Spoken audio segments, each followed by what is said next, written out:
I have Histoires de Perfumes 1889 Moulin Rouge. One thing about this brand is it is hard to remember which fragrance is which because they're all numbers. Some of them have actual names attached to the numbers, but yeah, a lot of them are just numbers, so it's hard for me to remember. I guess after time I start wearing them and I'll remember which ones are my favorites, but it's easy to remember a name of a fragrance instead of like a number.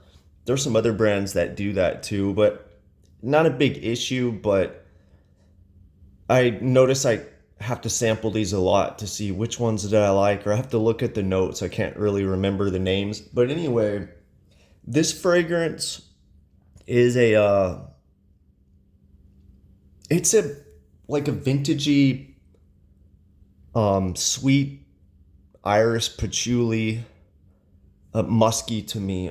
I've seen it compared to Frederick Mall's Lipstick Rose, Chanel's Misia. So I can kind of compare it to those. Misia is one Chanel that I haven't smelled that much. Very hard to find a sample of that one. But I've smelled it in the store, the EDP, several times. I feel like I feel like Lipstick Rose is more, I don't want to say modern, but it is more modern. Like, it's hard to explain. It's like maybe candy like. I don't know. It's like it Lipstick Rose doesn't have like this vintage must to it as much as this one. I it it's like a modern uptake of that vintage lipstick iris in a way. Misia is more classic, I would say, maybe more vintage, but in a way it's Chanelified, so it kind of makes it modern too. This one to me is vintage, maybe sweetened up a little bit. Anyway, this DNA is not really my favorite. I don't want to say it leans too feminine because I like feminine fragrances from the 70s and before. To me, they don't smell feminine, but this one does smell feminine. The iris isn't like a modern iris. It's kind of like it's sweetened up. I feel like when you have iris that's sweetened up with patchouli, it comes off as like vintage feminine to me. It's just not my style, but I think a lot of people like this fragrance because a lot of people like Frederick Mall's Lipstick Rose.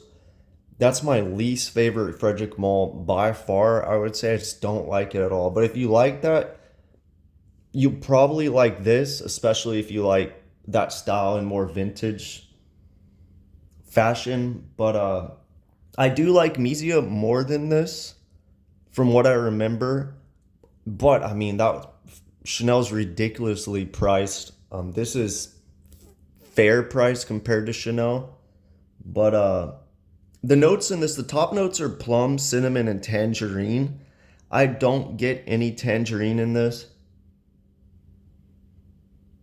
I mean, maybe because there is a slight fruitiness to it.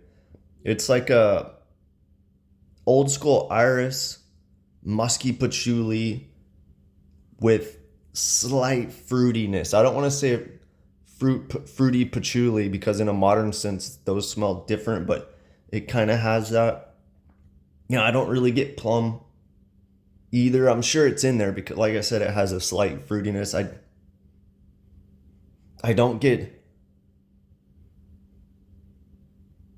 I don't really get cinnamon either. I think the top notes they're dosed nicely. It's blended nice because I don't really smell it, but I smell aspects of fruit in this. The middle notes are tincture of rose and wormwood. Maybe a little bit of wormwood. There might be like a slight old school rose in there. I mean, it's not dominant. The base is iris, musk, and patchouli, and I do get all three of those. But yeah, this is my one of my least favorite Historia de perfumes. But it is well done. You know, if you like that kind of DNA, I think you will like this. The brand overall is it's a good brand. It's really good. I would say a lot of them kind of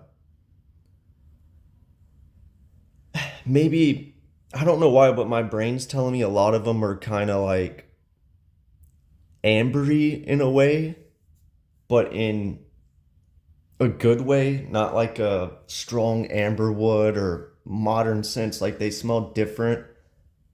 They have some fragrances that remind me of other fragrances, I will say. Uh, yeah, overall they're good. I feel like from what I've tried, nothing's stood out um, a lot for me.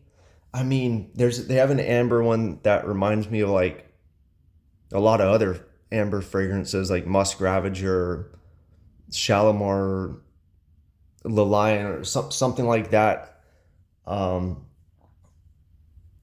I think it's like Amber 114 or something. That one has this it has this like amber but like piercing um how do I describe it? It's like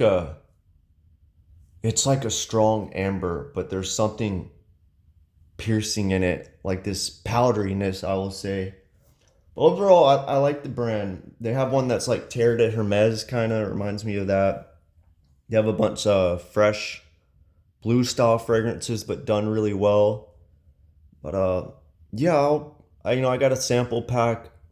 They used to have a sample pack with the whole house in it, and it was really well priced. But it's been gone for a couple of years, and now their sample pack is like 12 fragrances, but still worth getting. But I wish they sold all of their fragrances. It's hard to find a bunch of them, but yeah, Story de Perfume is a great brand. I don't own any full bottles, but I could see in the future I might. But they make 15 mLs, 60, and 120 mLs. I like the idea of 15 ml because and they make it in like an actual bottle, not a not like a little decant bottle. It's nicely packaged and fairly priced. I think it's $60, which is a lot for 15 ml, but at least you get like a bottle presentation. I think that's cool.